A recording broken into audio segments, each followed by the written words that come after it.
The Simpsons might be the longest-running American sitcom in history, but underneath all the couch gags and catchphrases, there's a darker side that quietly scarred an entire generation with psychological horror, body horror, and existential nightmares when we least expected it.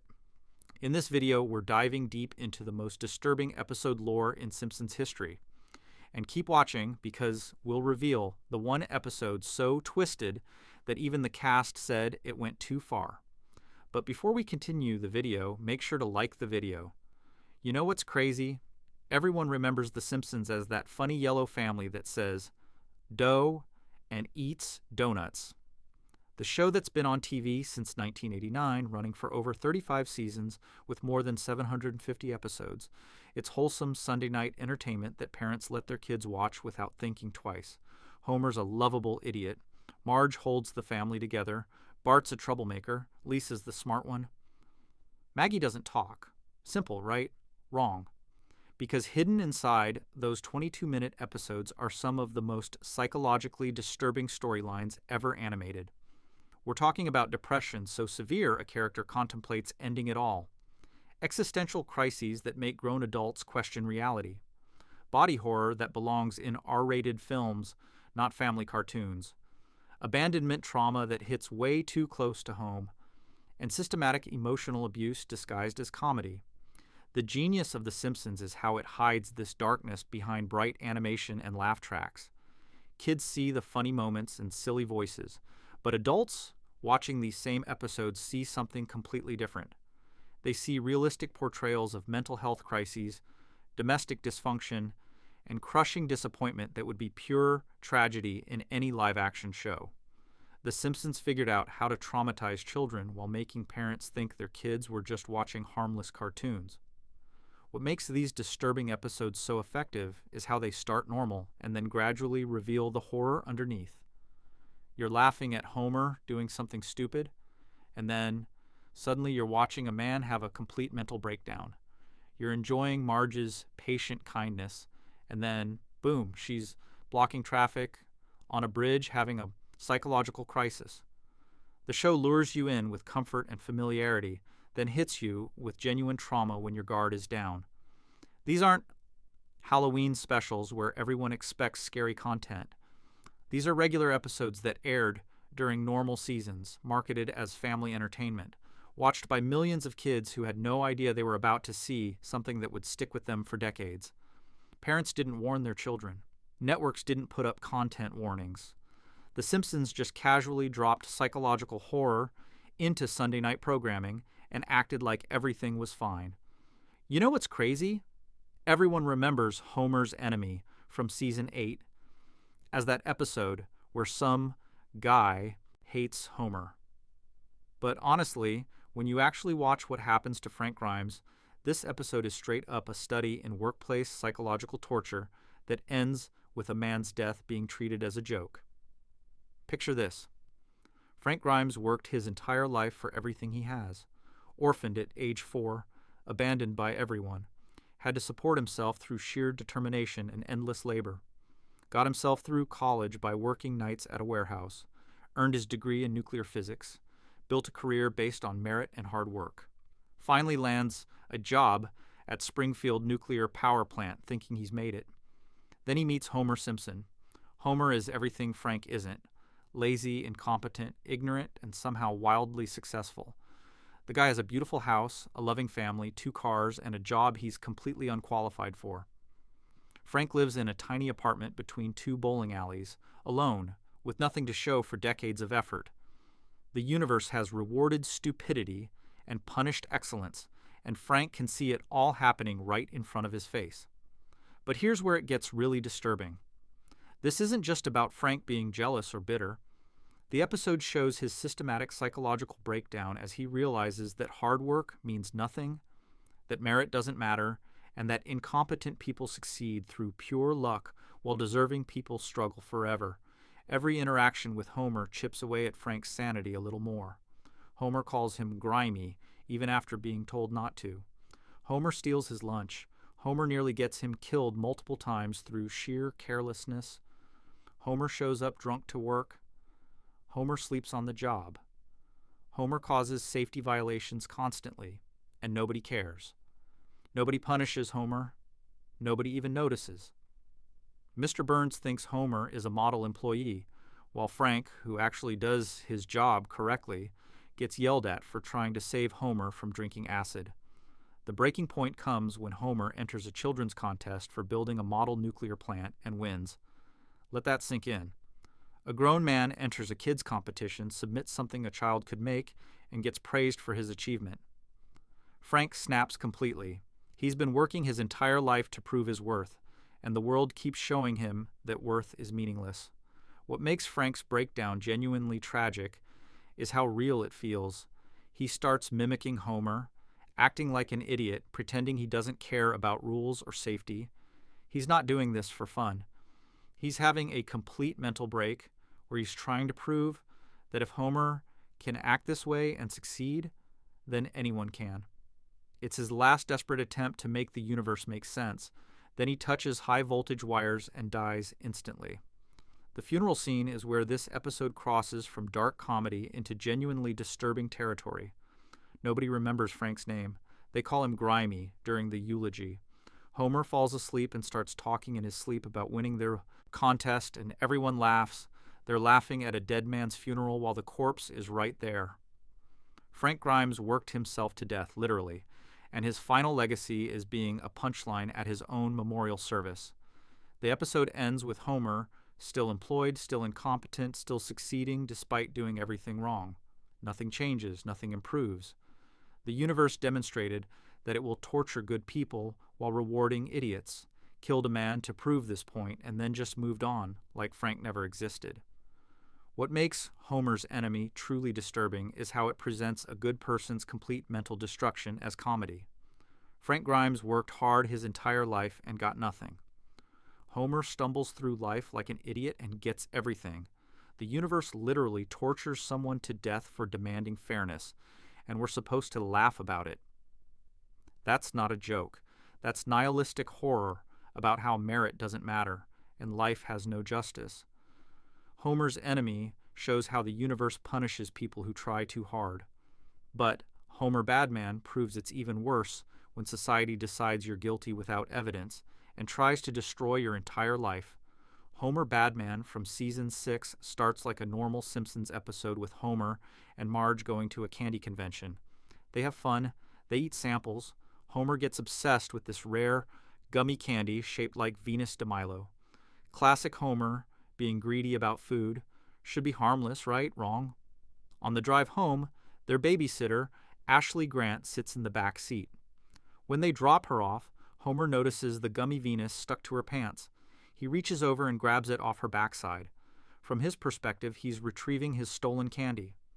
From her perspective, a grown man just grabbed her butt without permission. One innocent action. Two completely different interpretations. And that's when Homer's entire life falls apart. Ashley tells everyone Homer sexually harassed her. The news spreads immediately. Within hours, protesters are outside the Simpson house with signs calling Homer a pervert. The media shows up to film everything. Reporters twist Homer's words to make him sound guilty.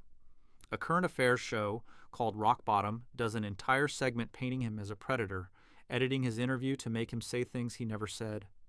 The Rock Bottom sequence shows exactly how media manipulation works in real life. They take Homer saying no to one question and splice it with a different question to make him look guilty. They slow down footage to make his movements look predatory. They use sinister music and dramatic narration to turn an innocent moment into something criminal. The episode literally demonstrates propaganda techniques that actual news programs use to destroy people's reputations. Then comes the feminist protest group. Dozens of women march outside Homer's house, chanting and demanding justice. They won't listen to his side. They won't consider evidence. They've already decided he's guilty because Ashley made an accusation, and accusations must be believed without question. Homer tries to explain what actually happened, but nobody cares about his explanation. The narrative has been set. He's the villain now. What makes this absolutely terrifying is watching Homer's life disintegrate in real time. His neighbors avoid him. People whisper when he walks by. Strangers recognize him from TV and treat him like a monster. His boss threatens to fire him. His kids get bullied at school. Marge stands by him, but even she starts to question whether something happened that Homer isn't admitting. The accusation becomes truth simply through repetition, and Homer becomes a social pariah overnight. The really messed up part is how helpless Homer becomes. He didn't do anything wrong, but he can't prove his innocence. How do you prove a negative? How do you prove you didn't intend to touch someone inappropriately? There's no evidence that clears him because the incident happened so fast and only 2 people witnessed it. So Homer's stuck in this nightmare where he knows he's innocent, but the entire world has decided he's guilty. Homer hits rock bottom when he's watching TV and sees himself parodied in cartoons as a sexual predator. His likeness gets used to represent everything creepy and wrong. Children's programming is teaching kids that Homer Simpson equals danger. That's when the full weight of what's happening crashes down on him. His reputation is destroyed. His name means sex pest now, and there's nothing he can do to fix it. The resolution comes when the Simpsons find a way to prove Homer's innocence by showing the unedited security camera footage from their home. The video clearly shows Homer grabbing the candy, not Ashley's body. The evidence vindicates him completely. Ashley sees the footage, realizes she was mistaken, and the truth finally comes out. But here's what the episode glosses over. Nobody really apologizes to Homer for what they put him through. The protesters just leave. The media moves on to the next story. Rock Bottom does a half-hearted correction segment at 3 in the morning that nobody watches. Homer's life was nearly destroyed by a false accusation, and when he's proven innocent, everyone acts like it was no big deal and he should just get over it. The scariest thing about Homer Badman is how realistic the nightmare feels. One misunderstanding, one person's accusation, and suddenly your entire life is over. The media twists everything you say. Your neighbors hate you. Strangers want you dead. And even when you're proven innocent, nobody really apologizes for trying to destroy you. The episode shows that in modern society, accusations can be more powerful than evidence, and once you're labeled guilty in public opinion, proving your innocence might not even matter. Homer Badman shows public accusations destroying someone's reputation. But 1 fish, 2 fish, blowfish, blue. Fish goes darker by making Homer face his own mortality when a mistake becomes a death sentence. But 1 fish, 2 fish, blowfish, blue fish from season 2 is different. This episode makes Homer and the audience genuinely believe he's going to die, creating 22 minutes of existential terror about wasted life and approaching death that hits way too hard for a comedy show. The setup is innocent enough. A new sushi restaurant opens in Springfield, and the Simpsons decide to try it. Homer's hesitant at first because he's never eaten raw fish before, but he gets into the spirit of adventure. He tries everything. He loves it. He's having the time of his life discovering new food. Then the regular sushi chef takes the night off, and the apprentice chef serves Homer a dish made with blowfish. Blowfish contains a deadly poison. If prepared incorrectly, even a tiny amount can kill you. The apprentice chef realizes too late that he might have messed up the preparation. He panics. The whole restaurant panics. They rush Homer to the hospital where Dr. Hibbert examines him and delivers the diagnosis that changes everything. 24 hours to live. Let that sink in. Homer has 1 day left, 1 single day to do everything he ever wanted to do, say everything he needed to say, and make peace with the fact that he's about to stop existing. Dr. Hibbert lays out exactly what's going to happen.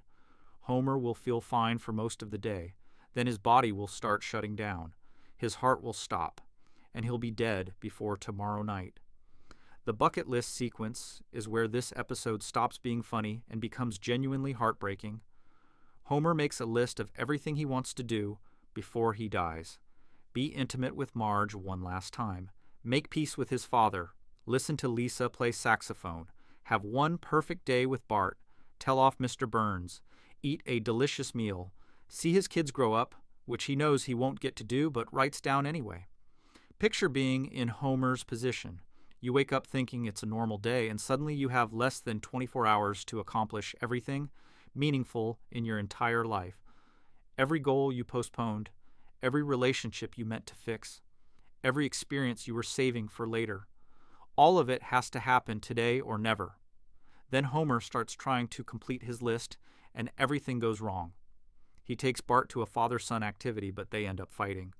He tries to make peace with his dad, but Abe's too senile to have a real conversation. He attempts to tell off Mr. Burns at work, but chickens out because he's still afraid of losing his job, even though he'll be dead in a few hours. His last meal gets interrupted. His intimate moment with Marge doesn't happen because he's too stressed and anxious about dying. What makes this genuinely disturbing is watching Homer realize that he wasted his life. Not in a fun, oh, well, I had a good run way, but in a real, painful, I had so many chances to do things right and I blew all of them way. He could have spent more quality time with his kids. He could have been a better husband. He could have stood up to his boss. He could have lived instead of just existing. And now it's too late to fix any of it. The final night is pure existential horror. Homer sits in his chair listening to the Bible on tape, trying to prepare his soul for whatever comes next. He makes a tape for Maggie since she's too young to remember him. He writes letters to his family. He looks around his house at everything he's about to lose. His wife sleeping upstairs, his children in their beds, his whole life contained in this building, and in a few hours he won't be part of it anymore. Homer falls asleep in the chair, accepting that he won't wake up. The camera lingers on him sitting there peacefully, already looking like a corpse. This is it. This is how Homer Simpson dies. Not in a heroic moment or dramatic accident, but sitting in his living room chair on a random Tuesday night because he ate the wrong fish at a restaurant. Then morning comes. Homer wakes up. He's alive. The blowfish wasn't poisonous after all, or maybe his body somehow fought it off. He's confused at first, then realizes he survived. He gets another chance. He gets to live. He's overcome with joy and gratitude. And what does he do with this miraculous second chance at life? He immediately goes back to exactly how he was living before. No changes, no improvements, no following through on any of the realizations he had the night before. Within minutes of discovering he's alive, Homer's already eating junk food and watching TV like nothing happened. The entire experience of facing death taught him absolutely nothing. What makes this episode genuinely disturbing is the ending. Homer survives, and within seconds he's back to his old life like nothing happened. The episode basically says that even facing death doesn't change us. We waste our lives, promise to do better when death comes knocking, and then immediately go back to wasting them when we get more time. That's not funny. That's existential horror dressed up as a happy ending. Before we continue diving into the darkest Simpsons episodes, make sure to subscribe to our channel. You're not going to believe how disturbing some of these later episodes get.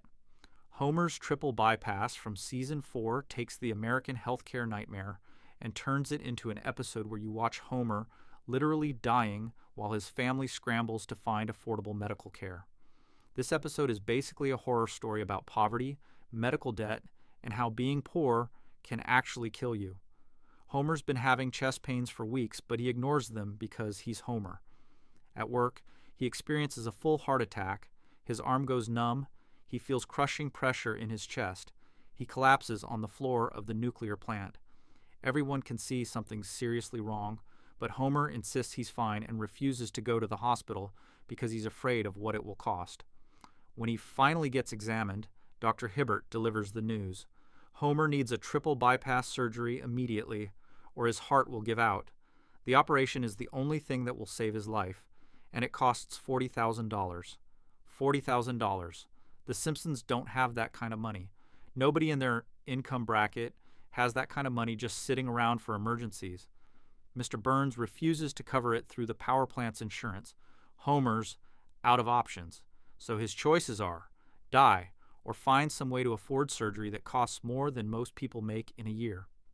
Here's where it gets really sick. The episode shows the family trying everything to raise money. They have a yard sale. They sell their possessions. They ask relatives for loans. They scrape together every penny they can find. And they get nowhere close to $40,000.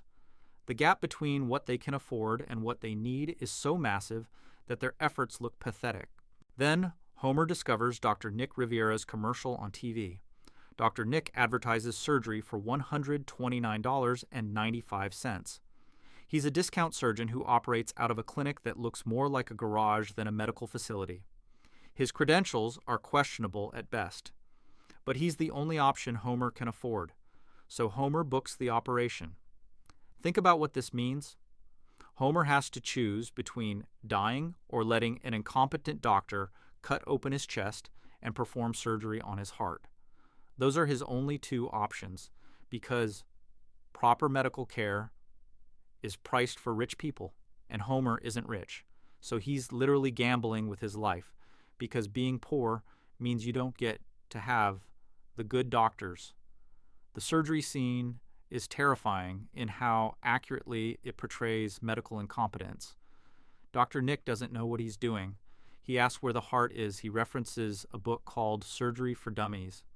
He uses household tools instead of proper medical instruments. He loses track of which artery he's working on. At one point, he just starts cutting randomly and hopes for the best. This is the person Homer's trusting with his life because it's all he can afford.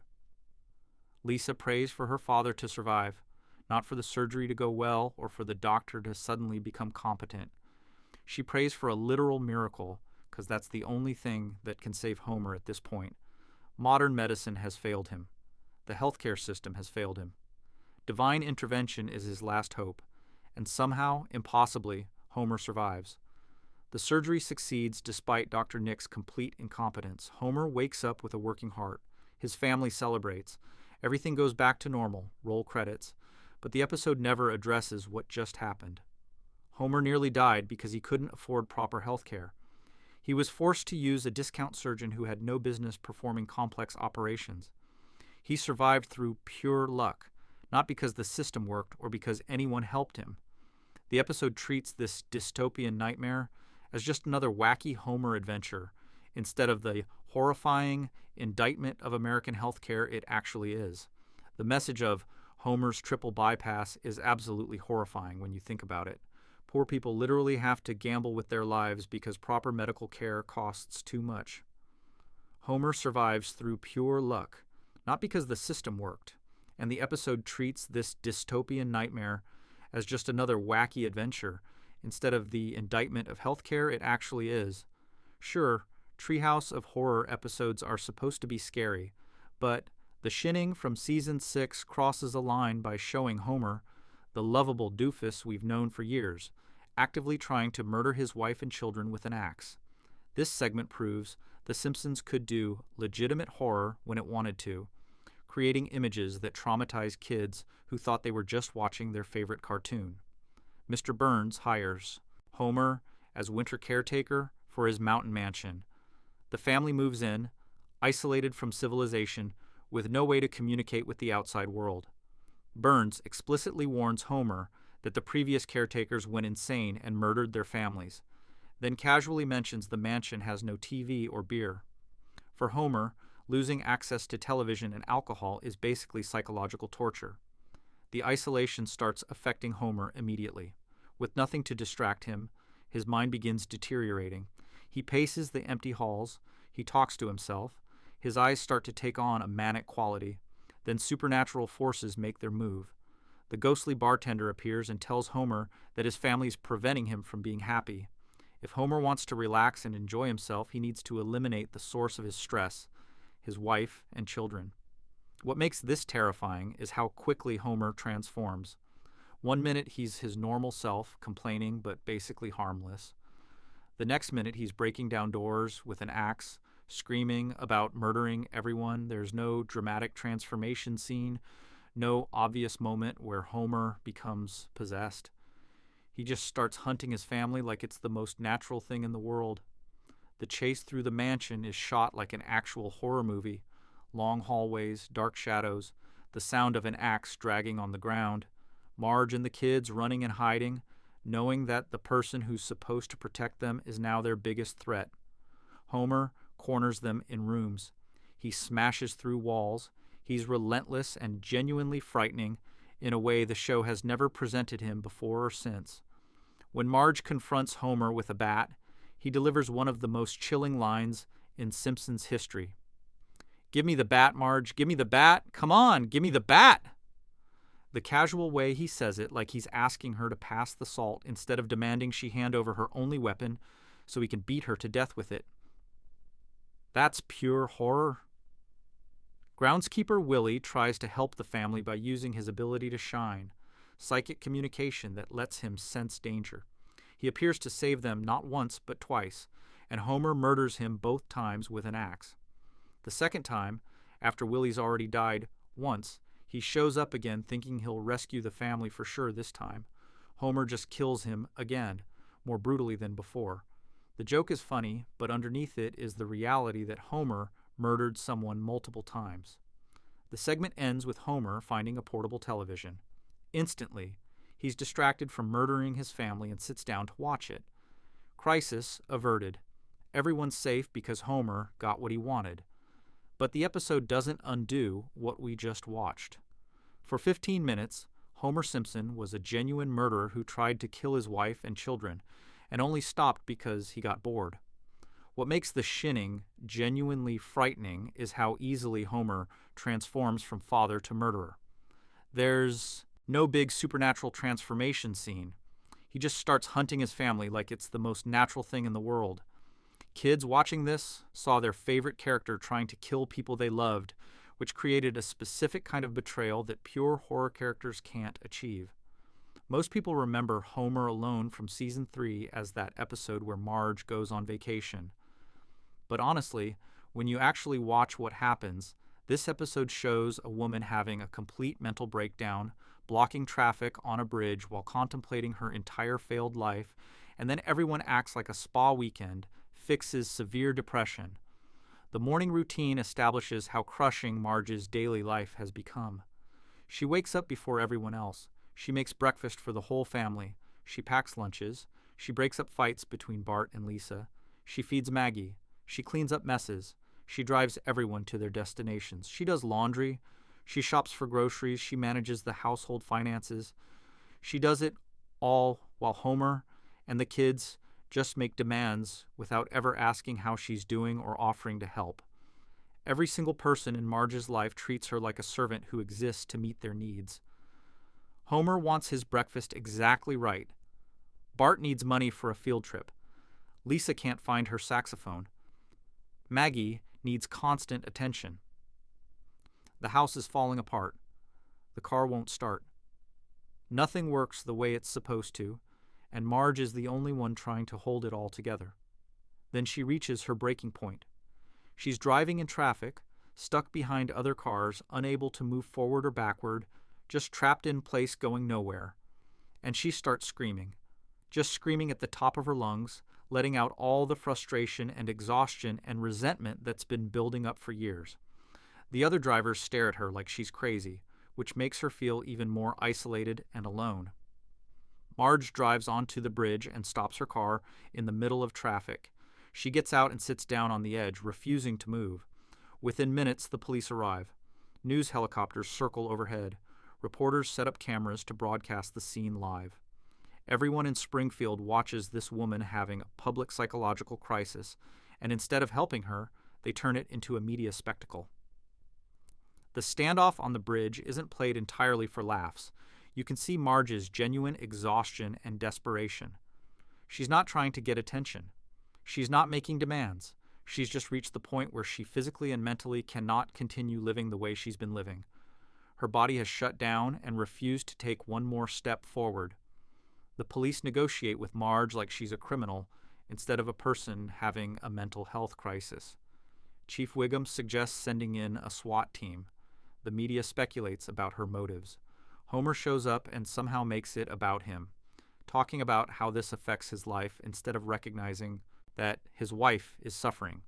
Nobody actually addresses the root problem, which is that Marge has been drowning in unpaid domestic labor, while everyone takes her for granted. The resolution has Marge going to Rancho Relaxo, a spa resort where she gets massages, facials, and time alone without family obligations. For a few days, she gets to be a person instead of just a mother and wife. She reads magazines. She eats meals someone else prepared. She sleeps without getting woken up by crying or demands. It's the first break she's had in years. Meanwhile, back home, everything falls apart without Marge. Homer can't manage the kids. Bart and Lisa destroy the house fighting. Nobody can find anything. They don't know how to do laundry or cook meals or maintain basic household functions. Maggie, separated from Marge for the first time in her life, becomes traumatized and won't stop crying. The whole family realizes they're completely dependent on Marge for everything, but instead of changing their behavior, they just wait for her to come back and fix everything. When Marge returns home, nothing has changed.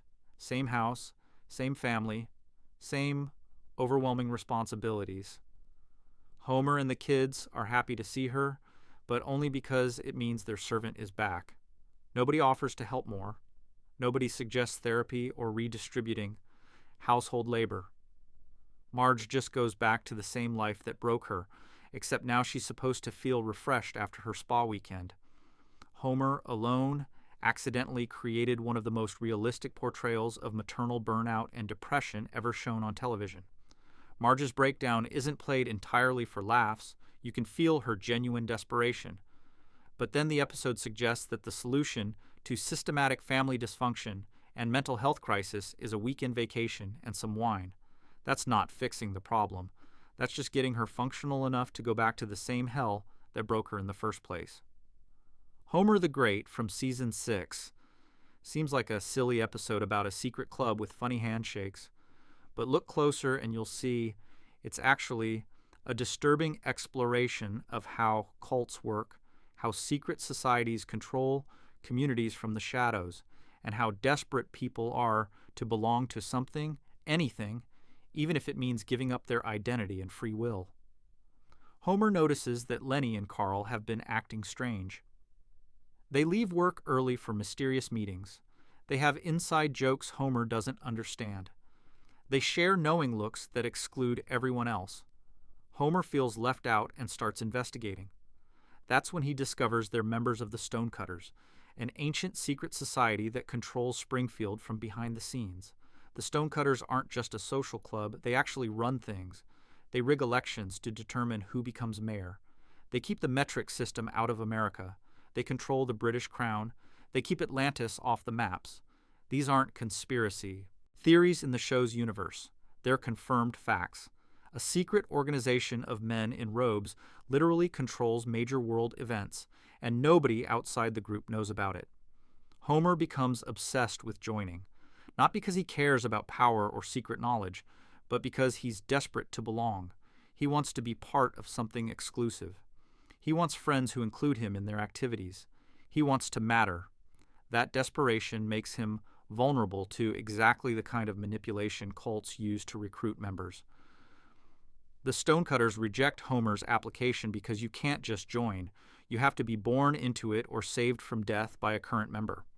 So Homer engineers a situation where Lenny has to save his life, forcing the Stonecutters to admit him. Already Homer's lying and manipulating people just to join a club, which shows how far people will go when they're desperate for acceptance. The initiation ritual is designed to humiliate new members. They strip Homer naked. They paddle him. They make him crawl through obstacles. They mock him while he completes degrading tasks. This isn't fraternity, hazing played for laughs. It's genuine psychological abuse meant to break down someone's resistance and make them grateful for acceptance. Homer endures it all because being part of the group is worth any amount of humiliation. Once Homer's a member, he discovers the Stonecutters are just regular guys doing boring club activities. They don't actually do anything meaningful with their power. They hold meetings where nothing gets accomplished. They sit around drinking beer and congratulating themselves for being special. The exclusivity is the entire point. Being a Stonecutter means you're better than the people who aren't, and that feeling of superiority is all that really matters. Then the other members discover Homer has a birthmark matching an ancient prophecy. According to their sacred texts, Homer is the chosen one, destined to lead the Stonecutters to glory. Suddenly, everyone treats Homer like a god. They worship him. They grant his every wish. They build monuments to him. The same people who were mocking him days earlier now believe he's special because of a random skin marking he was born with. The power corrupts Homer immediately. He makes ridiculous demands. He forces members to serve him. He turns meetings into parties for his own entertainment. He acts like a tyrant because the organization gave him absolute authority, and nobody can question the chosen one. Homer goes from desperate outsider to abusive leader in a matter of days, showing how quickly power dynamics can flip in cult-like structures. The other stonecutters get tired of Homer's behavior and decide to solve the problem. Instead of removing Homer from power or reforming their organization, they just quit the stonecutters and immediately form a new secret society with a different name. The exact same people doing the exact same things under a new banner, which means they learned nothing and changed nothing. They just rearranged the cult structure and excluded Homer again. What's disturbing about Homer the Great is how accurately it shows cult and secret society psychology. People feel powerless and alone, so they join groups that make them feel special. These groups actually do control things, which validates the membership. But the second someone questions the system or tries to change it, the whole thing fractures and reforms under a new name. The episode presents this as comedy, but it's basically showing how power structures perpetuate themselves by exploiting human loneliness. Bart sells his soul from season 7 starts as a prank about religion, but it quickly becomes one of the most psychologically disturbing explorations of existential dread, loss of self, and the horror of questioning whether you're even a real person. This episode makes a 10-year-old child experience the kind of existential crisis that usually breaks adults. Bart pranks the church congregation by swapping the hymn lyrics with Iron Butterfly's Inagata da Vida. Everyone sings along before realizing they're performing a psychedelic rock song in Sunday service. Reverend Lovejoy is furious. He lectures Bart about souls and consequences. Bart responds with his typical disrespect, claiming souls don't exist because you can't see them or prove they're real. Milhouse bets Bart $5 that souls exist. Bart writes Bart Simpson's soul on a piece of paper, sells it to Milhouse, and pockets the cash. Simple con, right? Take advantage of a gullible friend and make easy money. Except something changes in that moment. Something fundamental that Bart can't quite identify. At first, Bart feels fine. He's confident he just proved souls are fake by selling his and experiencing no consequences. But then, small things start going wrong. Automatic doors at the grocery store won't open for him. He has to wait for other customers to trigger the sensors before he can enter. It's probably just a coincidence. Doors malfunction all the time. Then his dog doesn't recognize him. Santa's little helper has known Bart his entire life, but suddenly the dog treats him like a stranger, barks at him, backs away when Bart tries to pet him, acts like Bart is something wrong that shouldn't be in the house. Animals can sense things humans can't, and Santa's little helper senses that Bart isn't Bart anymore. Bart tries to laugh it off, but the incidents keep accumulating. His sister Lisa explains that the soul is the most important part of a person. It's what makes you who you are. Without it, you're just an empty shell going through the motions of existence. Bart insists he doesn't believe in souls, but deep down he's starting to question whether he made a terrible mistake. The nightmares start coming. Bart dreams he's in a boat floating down a river, while all his friends and family are on a different boat, happy and complete. They have their souls. He can see the glowing orbs inside them, but Bart is empty. He reaches out to them, but they're on a different path now, going somewhere he can't follow. He's alone in his boat, drifting toward darkness. Then comes the pyramid dream. Bart sees a vision of his soul being passed from person to person, bought and sold like a commodity, each transaction taking it further away from him. The final shot shows his soul in a museum display case, property of someone else, forever out of reach. Bart wakes up terrified, finally understanding that he's lost something he can never get back. Picture being Bart in this moment. You're 10 years old. You did something you thought was harmless, and now you genuinely believe you're not a real person anymore. The evidence keeps mounting. The doors won't open. The dog won't come near you. Your dreams show your soul drifting away. And worst of all, you did this to yourself. You chose to sell your soul for $5 because you thought it was funny. Bart becomes desperate to get his soul back. He checks Milhouse's room, but Milhouse already sold it to Comic Book Guy. Bart scrapes together every penny he has and goes to buy it back, but Comic Book Guy already sold it to someone else. The soul is gone, passed through multiple transactions, and Bart has no way to track it down or afford to buy it back, even if he could find it. The breaking point comes when Bart's friends are playing and having fun while he sits alone, unable to feel joy. Lisa explains that without a soul, you can't truly laugh or experience happiness. You can go through the motions, but the genuine emotion is gone.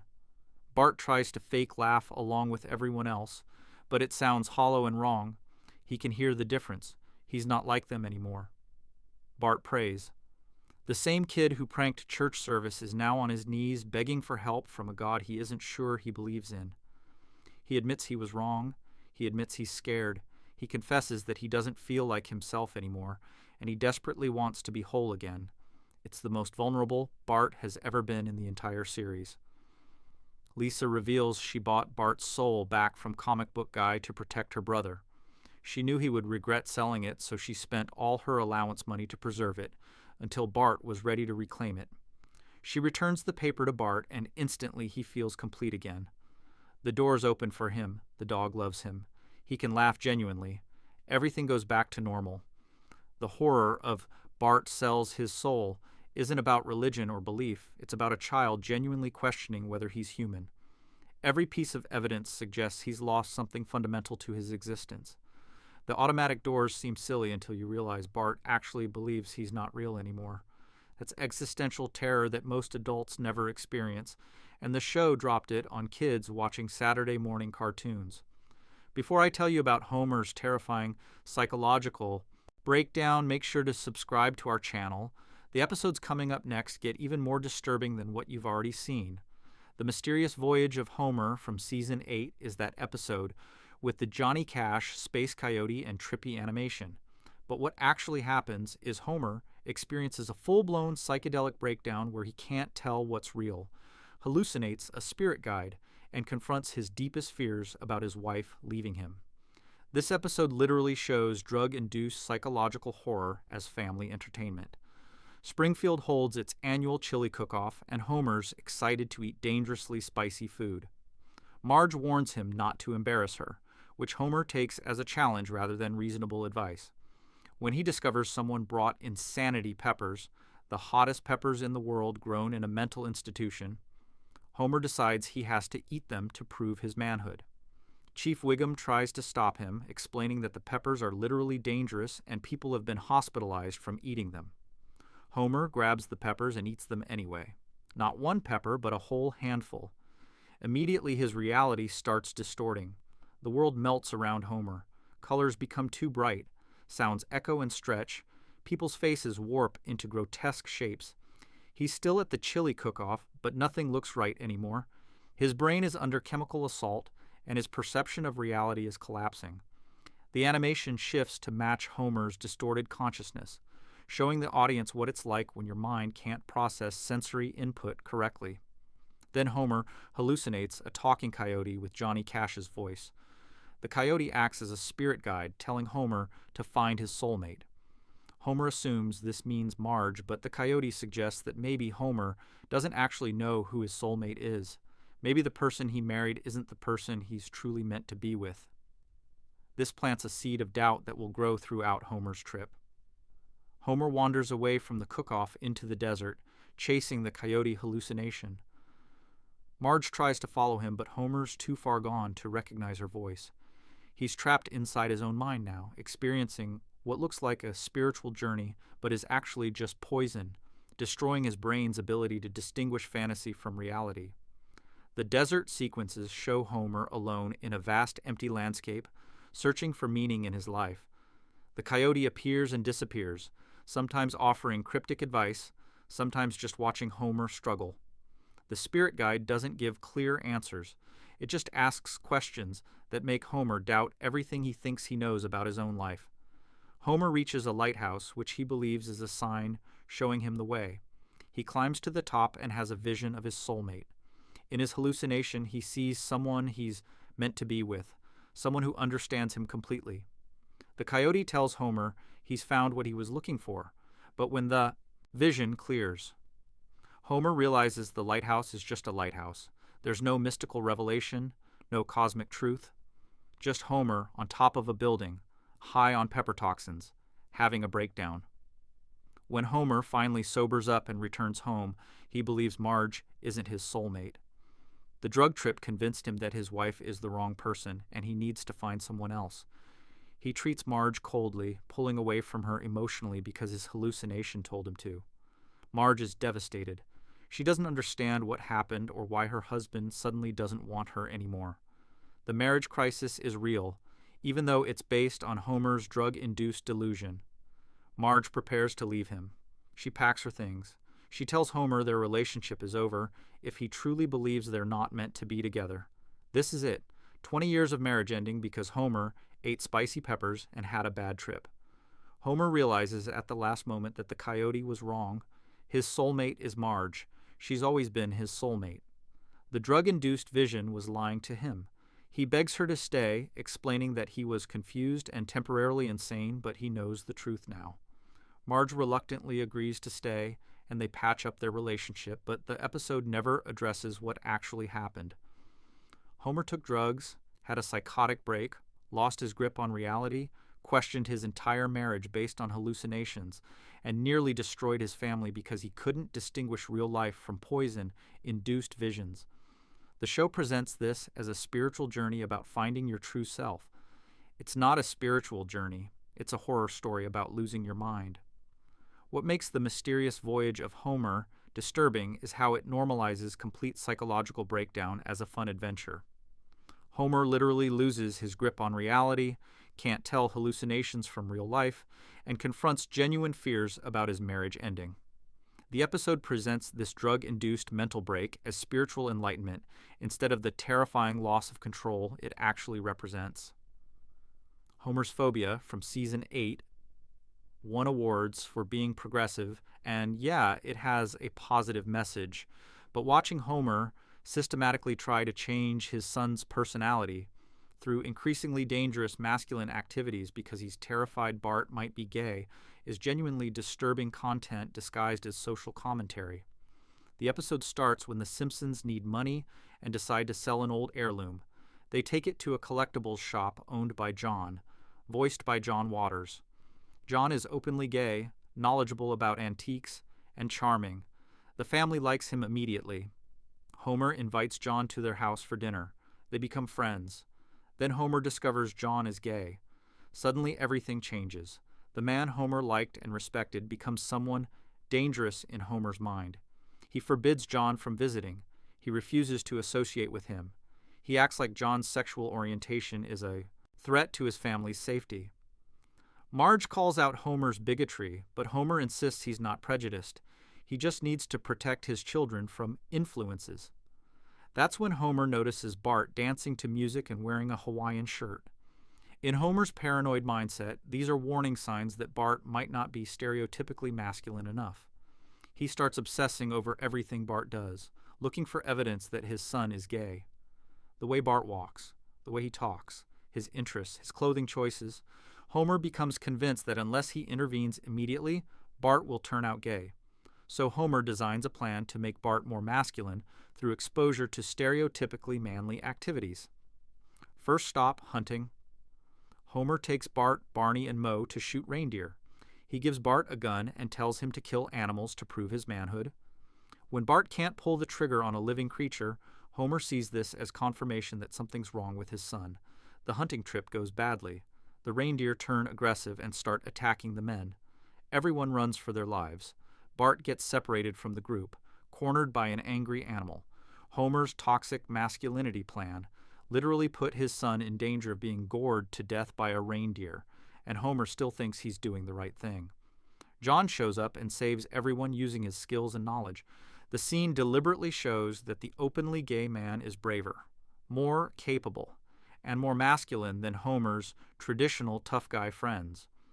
Homer is forced to confront the fact that his stereotypes are wrong and his bigotry nearly got people killed. Earlier in the episode, Homer forces Bart to visit a steel mill, assuming it's the most masculine workplace imaginable. They arrive expecting to see tough men doing hard labor. Instead, They discover the steel mill workers are all gay men having a great time while operating heavy machinery. The sequence is funny, but it's also making a point. Gay people exist everywhere, doing every kind of job, and it has nothing to do with their ability or worth as people. Homer also tries to force Bart to smoke cigarettes because he thinks it will make Bart seem tougher. He's literally encouraging his 10-year-old son to develop a nicotine addiction because Homer's so desperate to prove Bart's heterosexuality that he's willing to damage Bart's health. That's not normal fatherly concern. That's abuse driven by irrational fear. The disturbing part of Homer's phobia isn't the homophobia itself. The episode clearly shows that's wrong.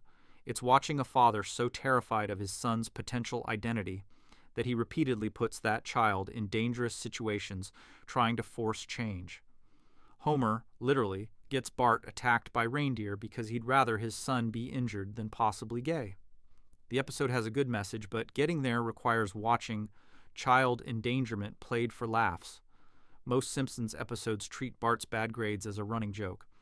But Bart Gets an F from Season 2 shows a child genuinely trying his absolute hardest and still failing, experiencing a complete breakdown when he realizes effort doesn't matter, and he might actually be too stupid to succeed. This episode is every struggling student's nightmare. Bart's failing multiple classes at once. His teachers warn him that if he doesn't pass his next test, he'll be held back to repeat 4th grade. Think about what that means for a 10-year-old. All your friends move forward while you get left behind. You're the old kid in class with children a year younger. Everyone knows you failed. Your reputation becomes that dumb kid who couldn't pass. The threat is real enough that Bart actually tries to study for once in his life. He opens his textbook. He reads the material. He takes notes. He does everything students are supposed to do. But the information won't stick. The words make no sense. He reads the same paragraph 5 times and still can't remember what it said. His brain just doesn't work the way school requires it to work. So Bart tries different methods. He asks Martin to tutor him. Martin uses flashcards and study guides and practice tests. Bart fails all of them. He tries studying with friends, but they just end up playing instead. He tries staying up late to cram information, but that makes him too tired to think clearly. Every strategy fails because Bart has a genuine learning problem that nobody's equipped to address. In desperation, Bart prays for divine intervention. He asks God to save him from the test by canceling school, and miraculously, it snows. Springfield gets enough snow to close schools for the day. Bart's prayer worked. He gets extra time to study before the test. This should be his salvation. Bart uses the extra day to study with even more intensity. He locks himself in his room with his textbook. He refuses to play. He focuses everything on learning the material. He wants to pass. He needs to pass. This is his second chance to prove he's not stupid. Hours and hours of studying, reviewing everything, testing himself, trying so hard. Then comes test day. Bart sits down with the exam paper in front of him. He reads the first question, and he doesn't know the answer. Second question, don't know. Third question, don't know. He studied for days. He tried every technique. He prayed for help and received extra time, and he still doesn't know the material well enough to pass. Bart fills in answers randomly, hoping some will be correct through pure chance. He hands in his test, knowing he failed. He walks back to his desk and sits down, waiting for the inevitable.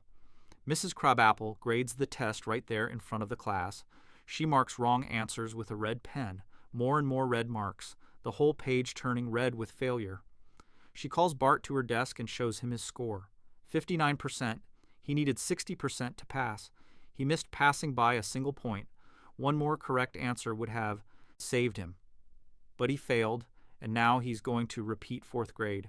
His worst nightmare came true despite everything he did to prevent it. Bart breaks down crying in front of his teacher and classmates. This cool, rebellious kid who never shows weakness is sobbing uncontrollably because he tried his best and it wasn't enough. He studied harder than he's ever studied for anything. He sacrificed fun and sleep and everything else to focus on this test, and he still failed. Mrs. Crabapple looks at his test again and notices that Bart wrote extra credit work on the back. He defined some historical terms correctly, showing he did learn something from studying. It's not much, but it's enough to give him one extra point. 60%. He passes. Barely. By the absolute minimum possible margin. Bart's overjoyed. He hugs his teacher. He celebrates surviving 4th grade. But think about what actually happened here. Bart worked harder than he's ever worked, received divine intervention that gave him extra time, and still barely scraped by with the minimum passing grade. And tomorrow he'll go back to class where the material will be just as hard, and he'll struggle just as much. What makes Bart gets an F disturbing is how realistic the hopelessness feels. Bart does everything right. He studies, asks for help, tries different methods, and he still fails. The episode shows that sometimes effort isn't enough, that some people struggle with things others find easy, and that barely scraping by with a D- means you immediately go back to failing again. There's no real solution offered, just temporary relief before the cycle starts over. Lisa's substitute from Season 2 seems like a sweet episode about a good teacher inspiring a student. But what actually happens is an 8-year-old girl forms her first meaningful intellectual connection with an adult who actually understands her, and then he abandons her without warning, creating abandonment trauma that plays out in real time. Lisa's regular teacher, Miss Hoover, gets Lyme disease and has to take extended sick leave. The substitute teacher, Mr. Bergstrom, arrives to replace her temporarily. From his first moment in the classroom, Mr. Bergstrom is different from every teacher Lisa's ever had. He's enthusiastic. He makes learning fun. He treats his students like they're intelligent people worth respecting. For Lisa, this is revolutionary. She's used to teachers who barely tolerate her, who see her as just another kid in a crowded classroom. Mr. Bergstrom actually sees her. When she asks questions, he gives thoughtful answers. When she shows interest in a subject, he encourages her to learn more. He validates her intelligence and curiosity in ways her own family never does.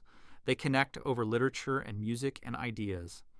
Mr. Bergstrom recognizes that Lisa is intellectually gifted and emotionally mature beyond her years. She's lonely because nobody her age understands her interests, and the adults in her life are too busy or too simple to engage with her on her level. Mr. Bergstrom fills that void. He becomes the father figure Lisa wishes she had, someone who values education and thinking and growth. Lisa starts doing extra work just to impress Mr. Bergstrom.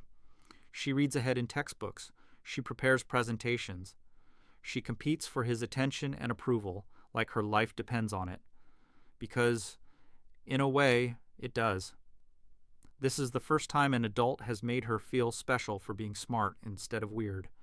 She's desperate to maintain this connection because she knows how rare it is. Then one day, Mr. Bergstrom announces he's leaving.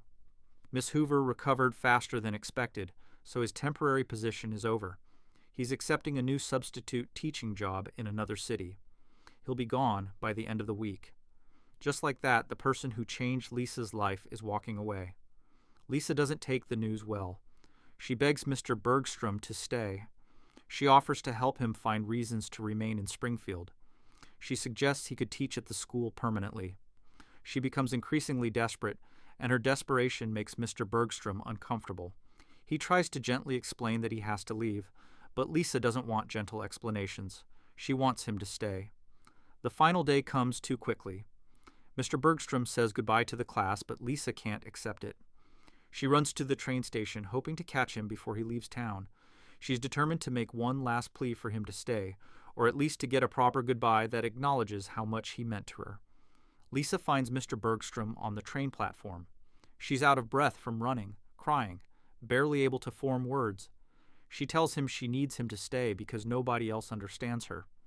He's the only person who ever made her feel like being intelligent was valuable instead of isolating.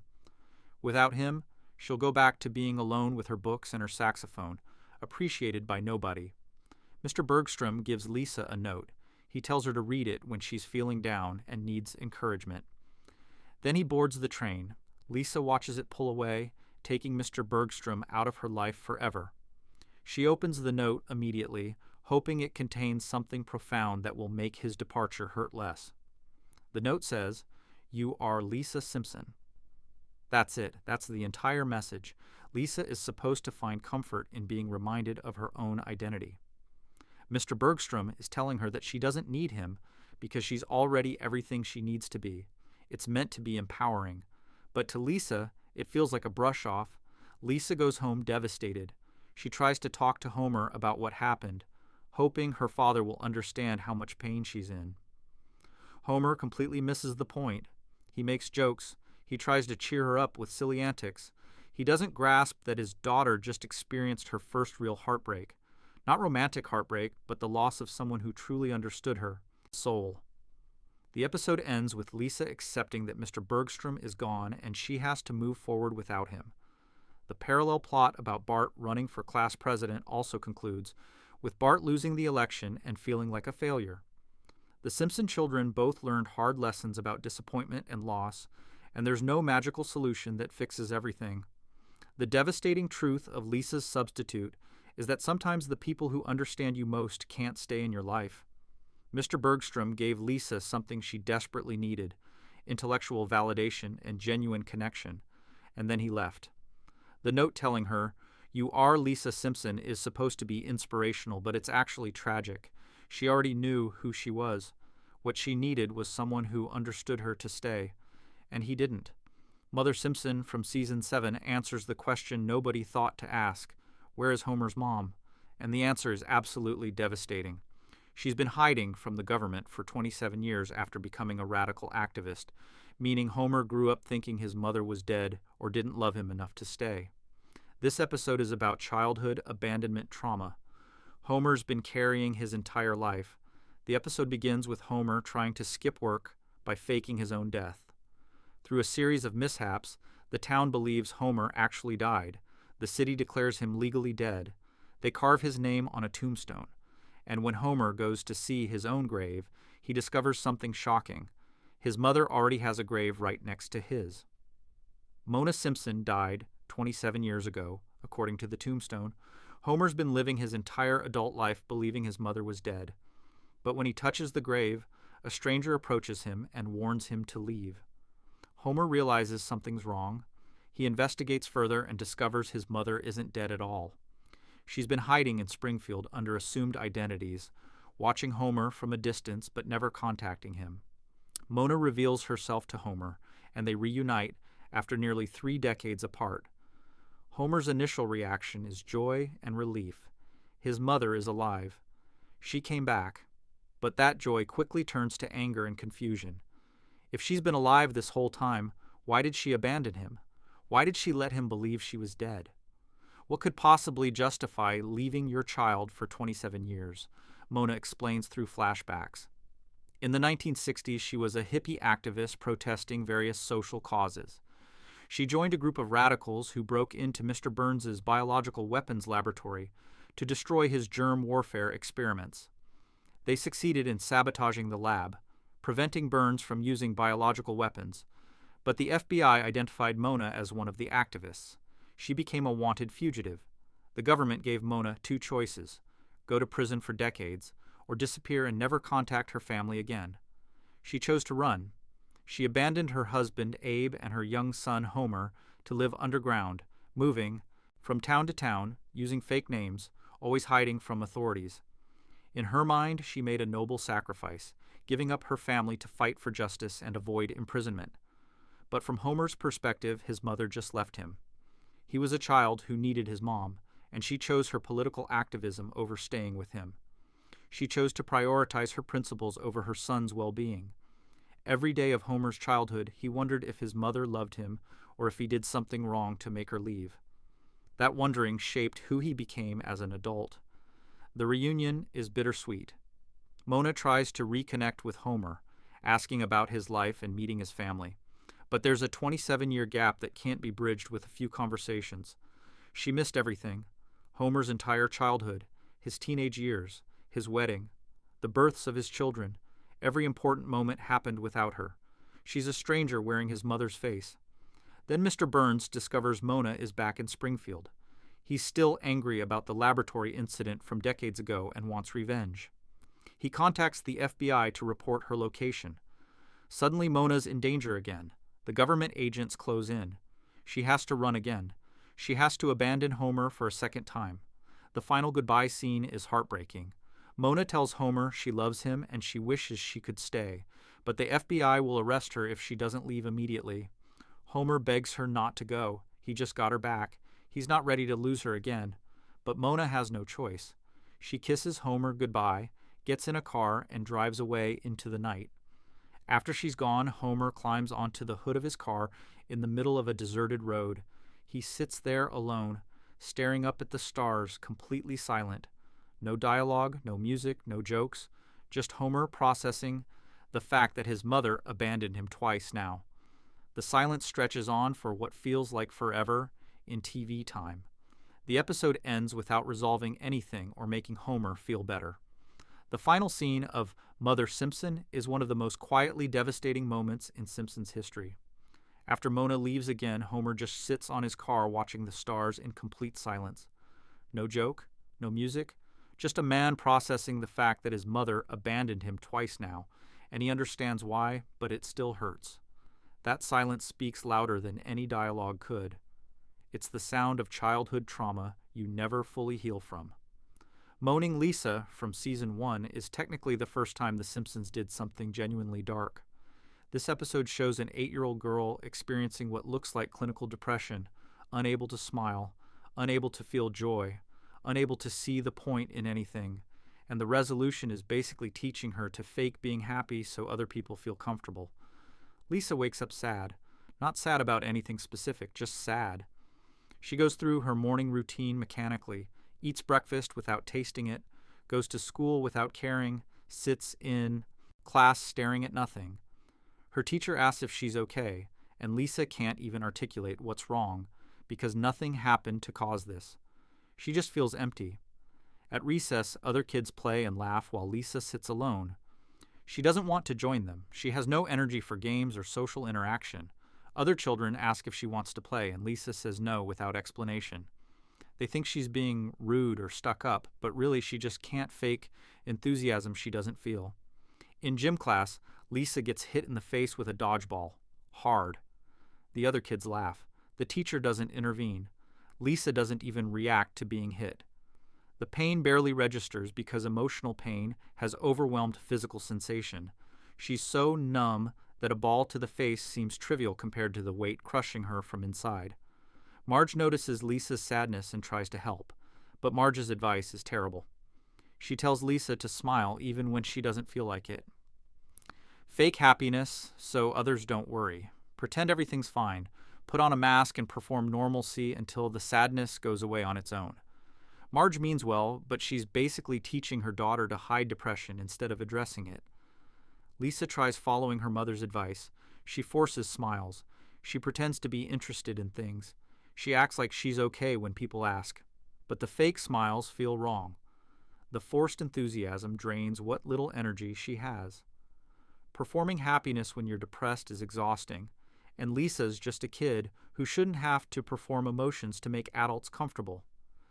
At night, Lisa sits on her windowsill playing sad music on her saxophone. The notes express what words can't: pain, loneliness, hopelessness, exhaustion. She's crying while she plays, letting the music be the outlet for emotions she's supposed to hide during the day. That's when she hears someone else playing blues music nearby. Lisa follows the music and discovers Bleeding Gums Murphy, playing saxophone under a bridge. He's a jazz musician who lives on the streets, playing music for spare change. He recognizes Lisa's sadness immediately because he's lived with similar pain his whole life. They start talking about music and emotions and how some days you just feel bad for no reason. Murphy explains that the blues exists because sadness exists. You can't make sadness disappear, but you can express it through music. You can turn pain into art. You can acknowledge what you're feeling instead of pretending it doesn't exist. This is the first time an adult has validated Lisa's depression instead of trying to fix it or make it disappear. Lisa and Murphy play music together, not happy music, sad music, blues music that acknowledges pain instead of hiding it. For a little while, Lisa feels understood. Someone sees her sadness and doesn't tell her to smile. Someone recognizes her depression and doesn't treat it like a problem to solve immediately. But then Lisa goes back to her normal life. School still happens, gym class still happens, the dodgeball bullies still target her, Marge still expects her to smile. Nothing has fundamentally changed except now Lisa knows how to express her sadness through music instead of just sitting with it silently.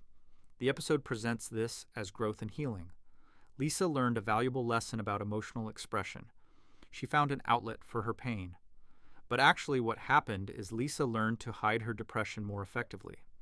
Instead of letting her sadness show on her face where it makes people uncomfortable, she channels it into music that she plays alone. She's still depressed. She's just better at managing it in ways that don't bother others. Moaning Lisa accidentally shows the reality of childhood depression and how poorly society handles it. Lisa is clearly suffering, and the adult solution is to teach her to smile and pretend everything's fine so she doesn't make other people uncomfortable. The episode tries to frame Bleeding Gums Murphy's blues philosophy as healing, but what actually happens is Lisa learns to hide her pain better. That's not fixing depression, that's just making the depressed person more convenient for everyone else. Stark Raving Dad from Season 3 got pulled from streaming services because of Michael Jackson controversy. But even without that context, this episode is disturbing because it shows Homer getting institutionalized against his will, trapped in a mental hospital with actually unstable people, while his family nearly falls apart thinking he's insane. The episode starts with Homer's laundry mishap. Bart throws his lucky red hat in with Homer's white work shirts, turning everything pink. Homer has to wear a pink shirt to work because it's the only clean one available. His coworkers immediately mock him. Mr. Burns questions his masculinity. Everyone treats the pink shirt like evidence that something's wrong with Homer. Burns makes Homer take a workplace mental health evaluation to determine if he's fit to continue working at the nuclear plant. Homer brings the test home, and Bart fills it out as a joke, checking off every box that indicates severe mental illness. Hundreds of questions answered to make Homer look as crazy as possible. Bart thinks it's funny. Homer doesn't bother checking the answers before turning the test in. The next day, men in white coats show up at Homer's work. They're from New Bedlam Mental Hospital. Based on his test results, Homer has been declared mentally unfit and dangerous. The orderlies physically restrain Homer while he protests that there's been a mistake. They drag him into an ambulance. His coworkers watch without helping. Nobody believes Homer's insistence that he's sane.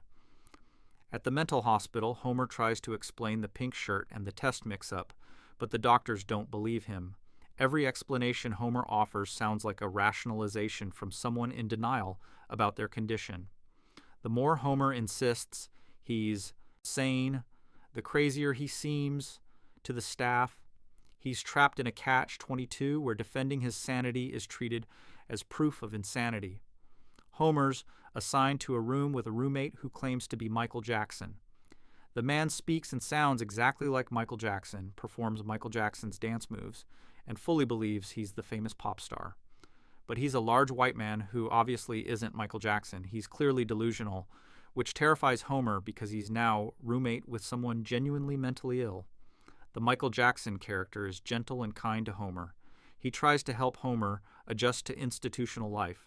He gives advice about dealing with doctors and medication. He's the only person in the hospital who treats Homer like a sane person stuck in an insane situation. But Homer can't fully trust him because the man thinks he's Michael Jackson. Homer calls home from the hospital. He tries to explain to Marge what happened, but she doesn't believe him either. She thinks Homer's having a breakdown and making excuses. When Homer insists he's fine and this is all a misunderstanding, Marge hears a man in denial. She tells Homer to accept help and get treatment. Even Homer's own wife has decided he's insane. Meanwhile, the family starts falling apart without Homer. Bart feels guilty because he knows his prank caused this, but he's afraid to confess. Lisa's birthday is approaching, and nobody's planning a party because they're too distracted by Homer's institutionalization. The family's falling apart, and Homer's powerless to help them from inside the mental hospital. Days pass. Homer's still locked up. The doctors run tests. They observe his behavior. They look for signs of the severe mental illness his test indicated. But Homer keeps acting normal, which confuses them. Maybe he's high functioning. Maybe the illness comes and goes. Maybe he's good at hiding symptoms. The doctors find ways to explain Homer's sanity that justify keeping him institutionalized. Finally, Michael Jackson comes up with a plan. He'll call the Simpson house and sing a birthday song for Lisa. He'll write a personalized song that proves Homer's been thinking about his daughter, which shows he's connected to reality and cares about his family. Maybe that will convince them to help get Homer released. The plan works. Michael Jackson performs Happy Birthday Lisa over the phone. Lisa's thrilled. The family realizes Homer's still himself. They advocate for his release. The doctors reluctantly agree to let Homer go home, though they're skeptical about his recovery. But here's what the episode glosses over. Homer was forcibly institutionalized based on a joke test his son filled out. He spent days locked in a psychiatric facility where nobody believed he was sane. His family thought he'd gone crazy. That kind of experience creates real trauma.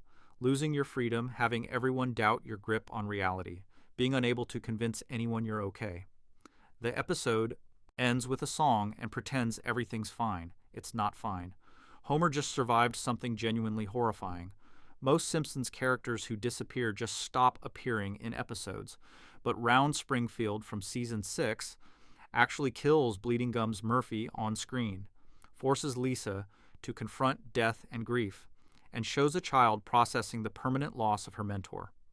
This episode proves The Simpsons could handle death seriously when it wanted to, creating genuine sadness instead of cartoon resurrection. The episode has two parallel plots that couldn't be more different in tone. Bart eats a jagged metal object he finds in his cereal and has to go to the hospital for an appendectomy. His storyline is pure comedy. The medical malpractice, the lawsuit, the absurd hospital scenes. But Lisa's storyline is genuinely tragic. Lisa visits the hospital to see Bart after his surgery. While wandering the halls, she hears saxophone music coming from one of the rooms. She follows the sound and discovers Bleeding Gums Murphy lying in a hospital bed, very ill. He's hooked up to machines. He looks weak and tired. This man who seemed timeless and indestructible is clearly dying. Murphy and Lisa talk about music and life. He's happy to see her one last time. He tells her to keep playing saxophone, to express her emotions through music like he taught her. They reminisce about the night they met and played blues together under the bridge. It's a bittersweet reunion because both of them know this is probably goodbye. Lisa leaves the hospital that night not realizing how sick Murphy really is. She thinks he'll recover and they'll have more time to play music together. She's thinking about future jam sessions, not final goodbyes. Then the next day, she learns that Bleeding Gums Murphy died during the night. He's just gone. No warning, no chance for a proper goodbye. Lisa's devastated. Murphy was one of the few people who truly understood her. He validated her emotions and her art. He taught her that sadness wasn't something to hide, but something to express and transform. And now he's dead, and she'll never play music with him again. The funeral is heartbreaking for a different reason. Almost nobody shows up. A jazz musician who played for decades, who touched lives with his music, who had a gift he shared with anyone who would listen. And his funeral has maybe 5 people in attendance. Lisa looks around the empty chapel and realizes that Murphy spent his whole life playing for people who never appreciated him enough to attend his funeral. Lisa decides to honor Murphy's memory by playing one of his recordings on the local jazz radio station. She wants everyone in Springfield to hear his music and understand what a talent they lost. But when she goes to the radio station, she discovers Murphy's album costs $500 because it's rare and out of print. Lisa doesn't have that kind of money. Through a series of fortunate events involving Bart's legal settlement from his hospital injury, Lisa gets the money she needs to buy Murphy's album. She brings it to the radio station and has it played citywide. Springfield finally hears Bleeding Gums, Murphy's music properly, appreciating him after death in ways they never did during his life. As the music plays, Lisa stands outside looking at the sky. She sees a vision of Murphy in the clouds smiling down at her. He tells her she did good and he's proud of her. They say a final goodbye. Then he disappears into the sky, becoming one with the clouds. The spiritual moment provides closure Lisa didn't get when Murphy died without warning. But here's the problem. The ghostly ending undercuts everything that made the episode powerful. Murphy's death meant something because death is final and permanent. Lisa had to confront grief knowing she'd never see him again. The hard lesson was learning that people die and they don't come back. Then the show literally brings him back as a ghost, suggesting that death isn't really permanent and deceased loved ones are still watching over you from heaven. What makes Round Springfield both beautiful and tragic is how seriously it treats Lisa's grief. She's 8 years old watching her mentor die, attending a funeral where almost nobody shows up, and playing a tribute to someone whose life didn't matter to anyone but her. That's real mourning. That's genuine loss. Then the episode undercuts all of it with a ghost cameo and supernatural closure, suggesting that death isn't really permanent. It would have been braver to let Lisa sit with that grief and learn that sometimes people just die and they're gone. Homer's Barbershop Quartet from Season 5 seems like a fun Beatles parody with funny songs and nostalgic flashbacks, but it's actually a surprisingly dark meditation on how fame destroys the things that made you happy in the first place, how creative success leads to burnout and broken relationships, and how your biggest achievements become meaningless memories you tell strangers at swap meets. The episode's framing device is brutal. Homer's at a swap meet trying to sell old possessions. A customer finds a record album by a group called the B Sharps. Homer reveals he was in that band. They were huge in the 80s. They had hit songs, screaming fans, and even won a Grammy. The customer has never heard of them. Homer can barely give the album away. His greatest creative achievement is now worthless nostalgia that nobody remembers or cares about. The flashback tells the story of the B Sharps formation. Homer, Principal Skinner, Apu, and Chief Wiggum started singing together at Moe's Tavern for fun. They harmonized well. People enjoyed listening to them. It was pure creative joy with no commercial pressure or expectations. Just 4 friends making music together because it felt good. Then they got discovered. A talent agent heard them and offered to make them famous. There was one condition: Chief Wiggum had to go. His voice didn't fit the group's sound. So they kicked out one of the founding members and replaced him with Barney Gutterby, whose beautiful tenor voice completed their harmony perfectly. The B Sharps became massive stars. Their album went platinum. Their songs played everywhere. They appeared on TV shows. They did world tours. Teenage girls screamed their names. They achieved everything any musician dreams of achieving, and it destroyed them. Fame brought creative differences. The pressure to make hit songs killed the fun of making music. Personality conflicts emerged. Egos inflated. The joy they felt singing together in a bar got replaced by the stress of maintaining commercial success and living up to expectations. They stopped being friends who made music and became coworkers trapped in a business partnership.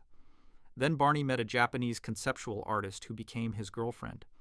The character is a clear Yoko Ono parody.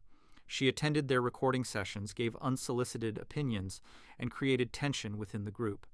The other members resented her presence. Barney became defensive. The group dynamic shifted from collaborative to hostile. Eventually, the B Sharps broke up because they couldn't work together anymore. The episode presents this as a funny parody of Beatles history, but underneath the jokes is genuine tragedy. These men had something special, friendship and creative expression that made them happy. Then they achieved their dreams, and their dreams ruined everything. Success killed the very thing that made success worth pursuing. In the present day, Homer reunites the B Sharps for one final performance on a rooftop, mirroring the Beatles' famous rooftop concert. They sing together one more time. It sounds beautiful. For a moment, they recapture that feeling of joy they had when they first started singing together. But it's hollow now. They're not friends anymore. They're strangers who used to know each other, performing nostalgia for an audience that doesn't exist. The saddest thing about Homer's Barbershop Quartet is the framing device. Homer's telling this whole story at a swap meet, selling his old Grammy for cheap because nobody remembers or cares about the B Sharps anymore. His greatest creative achievement, something millions loved, has been completely forgotten. The episode shows that even massive success is temporary, that fame can't sustain relationships, and that your biggest accomplishments might end up as garage sale fodder. That's existential dread disguised as a fun music episode. The City of New York versus Homer Simpson from Season 9 got pulled after 9/11 for featuring the Twin Towers. But even without that context, this episode is a nightmare about bureaucratic torture where Homer gets trapped in an impossible system of rules and departments that won't let him retrieve his own car while it gets systematically destroyed in front of him. The setup. Barney borrows Homer's car, drives to New York City, abandons it illegally, parked, and disappears for 2 months. Homer has to go to New York to retrieve his car. Simple task, right? Just go to the city, find your car, drive it home. Except Homer hates New York from a previous traumatic experience, and the city seems designed specifically to make his life hell. Homer arrives in New York and locates his car. It's been parked illegally in front of the World Trade Center for months. The car has a boot on it, a metal clamp preventing the wheel from moving. Homer can't drive the car until the boot is removed, so he needs to go to the city office that handles parking violations and pay his fine. Easy solution, except the office has impossible hours. It's only open from 9 to 5, Monday through Friday. Homer arrives at 4:55 p.m., thinking he has 5 minutes to get inside and handle his business. But there's a long line, multiple windows, all closed except one. The line moves slower than should be physically possible. People ahead of Homer take forever completing their transactions. Homer reaches the front of the line at exactly 4:59 p.m. He has 1 minute. The clerk looks at him. Homer explains his situation. Then the clock hits 5 p.m. The clerk closes her window without helping him. Office hours are over. Homer will have to come back tomorrow. Never mind that Homer drove hundreds of miles to be here. Never mind that he waited in line. The clock says 5 guara, so the window closes. Rules are rules. Homer has to stay in New York overnight. He wanders the city trying to find the bathroom, becoming increasingly desperate. Every business refuses to let him use their restroom. He's a paying customer at some of these places, but they still say no. His physical discomfort escalates from annoying to painful to unbearable. He's dancing in the street, barely able to maintain control, and nobody will help him. When Homer finally finds relief, he returns to his car and discovers it's gotten worse. Someone has tickets plastering the windshield. Someone else has broken the antenna. A pigeon has built a nest on the roof. Time keeps passing, and Homer's car keeps deteriorating while he's stuck in bureaucratic hell trying to do the one thing the city demands, pay the parking fine to remove the boot. The next day, Homer returns to the office. He arrives at 9 a.m. sharp this time, refusing to make the same mistake twice. But now, the line is even longer. More people with more complicated problems. The windows keep closing. Clerks go on break. The system seems designed to prevent anyone from actually completing their business. Finally, after hours of waiting, Homer reaches the window again. The clerk processes his fine. Homer pays. The boot can be removed. Homer has succeeded in navigating the bureaucratic maze, except now he has to find the separate department that physically removes boots from cars. That's a different office, different location, different hours, different line. Homer reaches his breaking point. His family spent the whole previous day enjoying New York, Broadway shows, museums, Chinatown, while Homer suffered through bureaucratic nightmares and bathroom emergencies. They had a wonderful time while he experienced torture, and now the city expects him to jump through more hoops just to retrieve his own property. So Homer breaks the law. He rips the boot off his car using brute force and determination. The metal clamps tear away. His car is damaged in the process, but at least he can drive it now. Homer loads his family into the beaten-up car and flees New York as fast as possible. Technically a criminal now because he destroyed city property to escape an impossible situation. What makes this episode disturbing is how powerless Homer becomes. He followed all the rules. He came to get his car. He tried to go through proper channels. He attempted to do everything correctly, and the system is specifically designed to prevent him from succeeding. The bureaucracy doesn't care that his car is being destroyed. The offices close before he can reach them. Nobody will help. So he's forced to break the law just to escape, which means the system wins by making honest people into criminals. Blood Feud from Season 2 starts with what should be a heartwarming story, Bart donating blood to save Mr. Burns' life. But it quickly becomes a disturbing exploration of how people handle gratitude, how good deeds create resentment when appreciation doesn't match expectations, and how saving someone's life can somehow make you hate them. Mr. Burns is dying. He needs a rare blood type for a transfusion, or his heart will give out. The hospital tests everyone in Springfield looking for a match. Almost nobody has the right blood type. Then they discover Bart Simpson matches perfectly. Bart has the exact rare blood that Mr. Burns needs to survive. The family debates what to do. Mr. Burns is their enemy. He's Homer's terrible boss who exploits workers, pollutes the environment, and generally makes everyone's lives worse through his greed and cruelty. Why should they help him?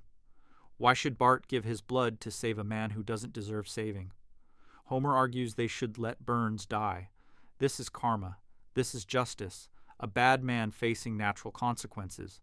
But Marge insists they have to help, because saving a life is the right thing to do, regardless of who that life belongs to.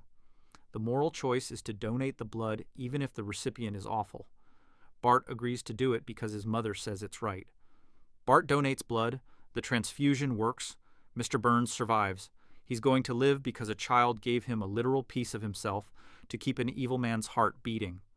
The family waits for Burns to acknowledge this enormous gift. They expect gratitude. They expect recognition. They expect Burns to understand that Bart saved his life and feel some measure of thankfulness. Days pass, no word from Burns. The family keeps waiting. Surely a thank you is coming. Surely Burns will express appreciation for the child who saved him. But nothing arrives. No call. No visit.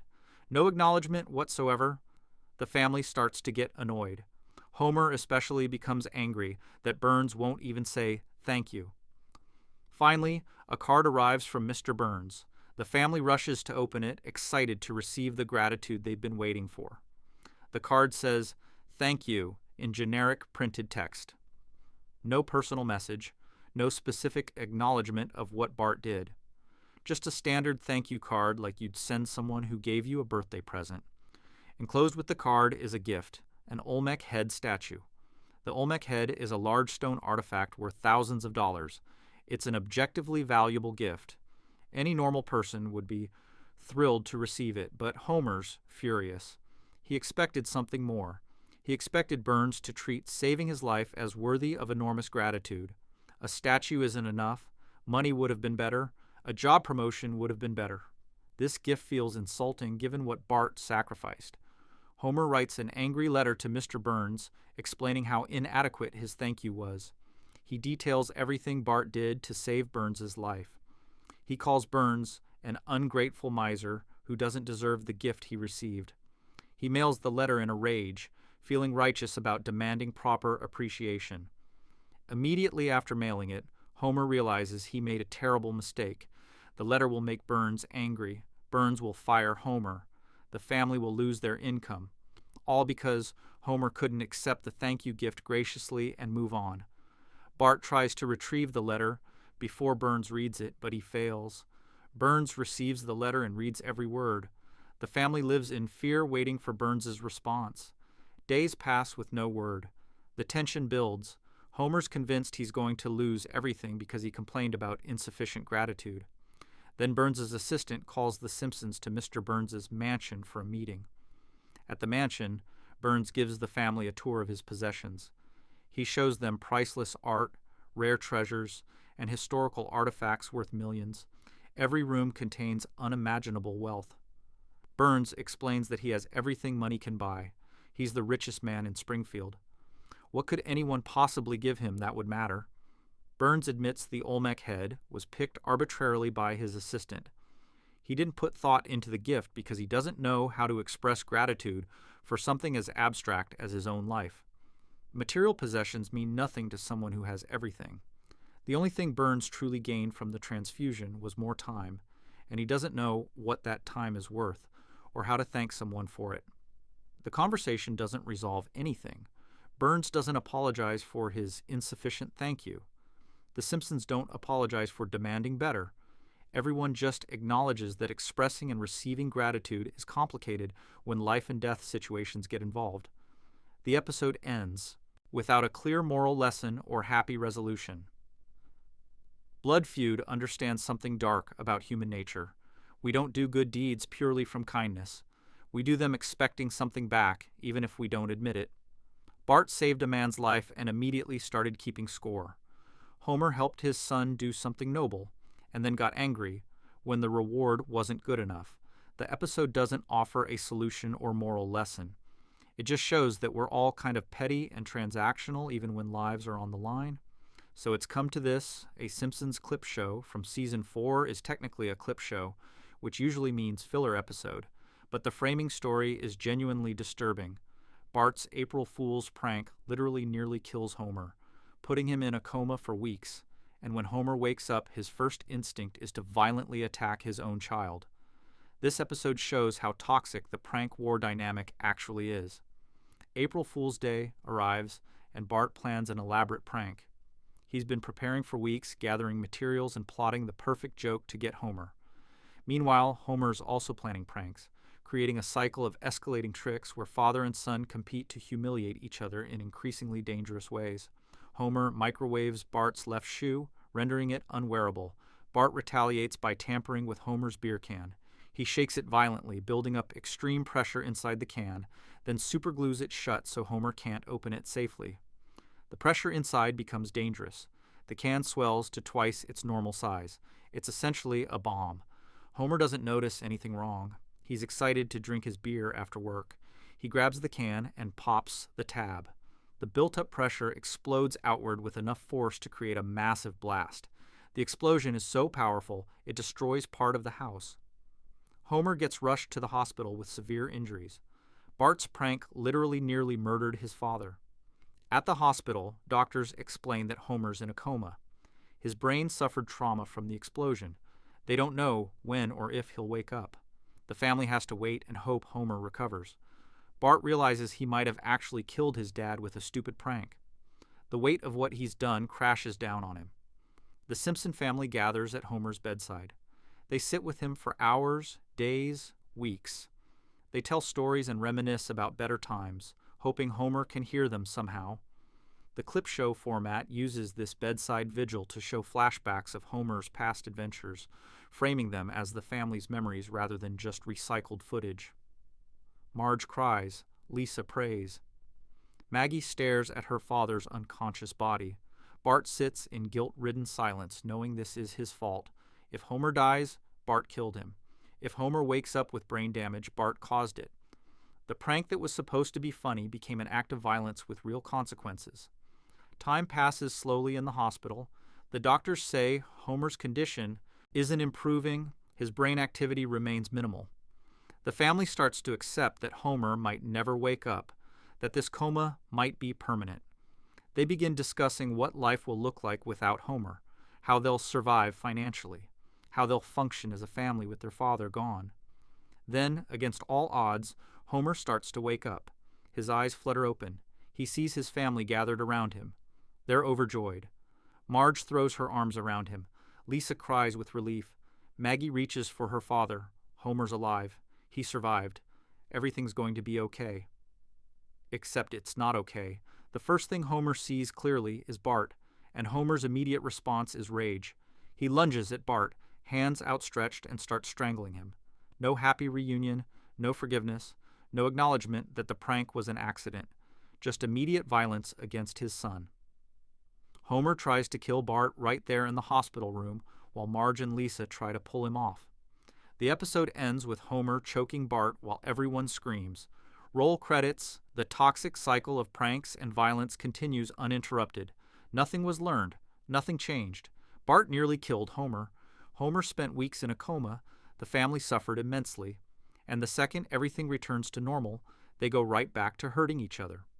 What's most disturbing about So It's Come to This is that it's not treated as a turning point or lesson learned. Bart nearly killed his father through a prank. Homer spent weeks in a coma. The family grieved. And when Homer wakes up, his immediate response is to try to strangle Bart. The cycle of violence and pranks just continues like nothing happened. This episode accidentally reveals that the Simpson family dynamic is genuinely toxic. They hurt each other repeatedly, and nobody ever changes or learns. That's not comedy. That's dysfunction disguised as family entertainment. After Bart and Homer's toxic prank war nearly ends in death, it becomes clear these 20 episodes share something disturbing. They show that beneath the Simpsons' comedy surface lies genuine psychological horror, existential dread, and dysfunctional family dynamics that would be tragic in any other context. Looking back at these episodes, a pattern emerges. The Simpsons didn't accidentally stumble into dark territory. It systematically explored depression, existential crisis, mortality, abandonment, and family dysfunction while maintaining its reputation as family-friendly entertainment. What makes these episodes genuinely disturbing isn't just their dark content. It's that an entire generation grew up watching them as children, absorbing these themes without fully understanding what they were seeing. Kids laughed at Homer's near-death experiences, Marge's breakdowns, and Lisa's depression, without recognizing they were watching realistic portrayals of mental health crises and trauma. These episodes prove that animation can tackle serious subjects, but they also show how easily dark content gets dismissed as just cartoons. The Simpsons created some of the most psychologically complex television ever made, then hid it behind yellow skin and catchphrases so nobody had to take it seriously. The most disturbing thing about all these episodes, they're still airing. Kids are still watching them. And parents still think The Simpsons is just a funny cartoon about a goofy dad, not realizing their children are getting a masterclass in existential horror, family dysfunction, and the crushing weight of modern existence. That's the real horror.